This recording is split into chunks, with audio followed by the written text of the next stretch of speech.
අද මම කියන්න හදන්නේ අපි හැමෝම කන්න කැමති ස්ප්‍රිං රෝල්ස් ගැන. චීන වැසියන් චුන්ජුවාන් ලෙස හඳුන්වන ස්ප්‍රිං රෝල්ස් ලොව පුරා ඉතාමත් ජනප්‍රිය ආහාරයක්.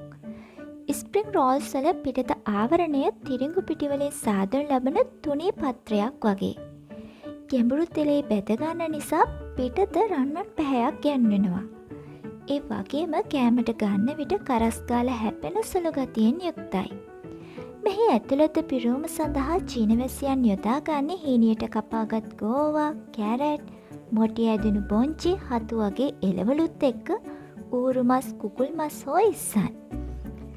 චීන සංස්කෘතියට අනුව ස්ප්‍රින් රෝල්ස් ගෝල්ඩ් බෑගකට සමාන වන නිසා එය ධනය සහ වාසනාව සංකේතවත් කරන බවට විශ්වාස කරනවා. ඒ හේතුව නිසාම චීන අලුත් අවුරුදු උත්සවයේ අනිවාර්ය ආහාරයක් ලෙස ස්ප්‍රිං රෝල්ස් යොදාගනු ලබන බවයි දැනගන්න ලැබුණේ. සාමාන්‍යයෙන් ස්ප්‍රිං රෝල්ස් සමග පැණි රස, ඇඹුල් රස සෝස් වර්ගයක් නැත්නම් විනාගිරි මිශ්‍ර සෝස් වර්ගයක් සමග උණුවෙම පිළිගන්වනු ලබනවා.